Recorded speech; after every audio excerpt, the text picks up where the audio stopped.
Hey guys, and happy Halloween!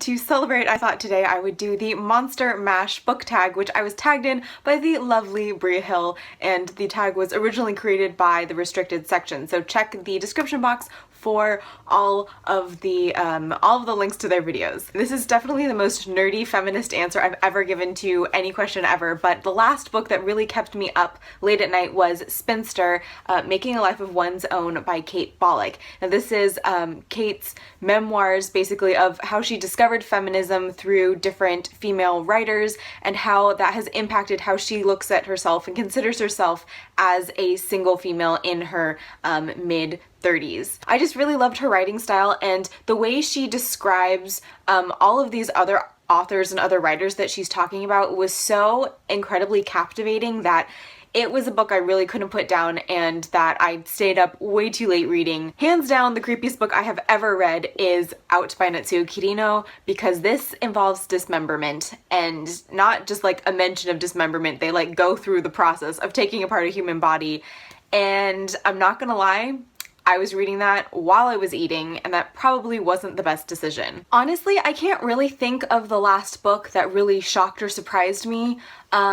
Maybe First to Die by James Patterson, which is the first book in the Women's Murder Club series, because I wasn't really expecting to like it, and while it wasn't like gripping literary fiction by any means, it was actually a really good mystery and it really kept me engaged until the very end, so maybe that's my answer for this one. Honestly, I couldn't really decide on one villain or creature, so I have a few here. First of all, definitely Gollum from The Hobbit and The Lord of the Rings. Now, I think what creeps me out about Gollum is that although, yes, he is very monstrous and very animalistic, ultimately what freaks me out is the fact that you can see his more human qualities. You can see that he has speech and he has emotion, and basically it's really obvious that he was once good and became evil, and the tendency or the ability for people to become evil is really what creeps me out. And for a more fantastical and definitely nerdier answer, I have to say the Green Knight from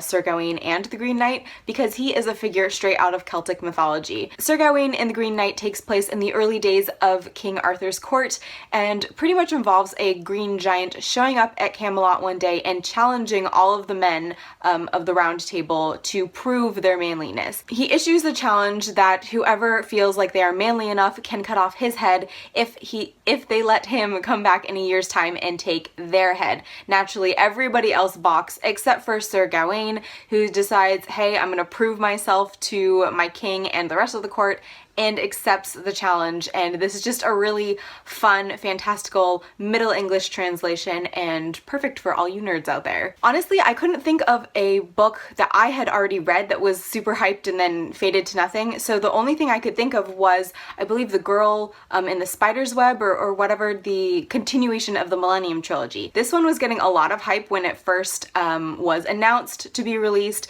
because of course it is the continuation of Stieg Larsson's super popular Millennium Trilogy, but honestly I haven't really heard any reviews on it. Maybe I'm just watching or following the wrong people, but aside from, you know, like actual mainstream critics, I haven't heard anybody talk about it, so I don't know. Obviously, I was going to find a way to cram Fudoki in here somewhere, so yes, Fudoki is definitely a favorite mashup. It is both historical fiction and fantasy, but I would also say Never Let Me Go by Kazuo Ishiguro, because this is definitely sci-fi. It's a little dystopian-esque, and it's straight up literary fiction as well. I don't really read horror, but I do enjoy good crime fiction.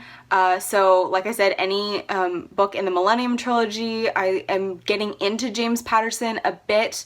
I have some Patricia Cornwall to get into that I haven't read yet, but if you want a really unique recommendation for detective fiction, I would definitely recommend The Last Policeman by Ben H. Winters, which is published by Quirk Books. This is a story about a detective who is the only one still trying to solve crimes when the end of the world is coming. I feel like I'm failing at this tag because I can't really think of any songs based on books other than that Lost Boys song by Ruth B, I believe. I really like that song mainly because I love Peter Pan. I actually like the book Peter Pan, I think, more than I like the film. When it comes to book recommendations, it really depends on who's asking, but probably the most recommendation request I get in my like everyday life is from parents looking for good books for their kids. And for that, I always recommend either the Percy Jackson series or the Ranger's Apprentice series. This is written by John Flanagan, who is an Australian author, and I really don't feel like many people know about it, but he has written a ton of middle grade fiction.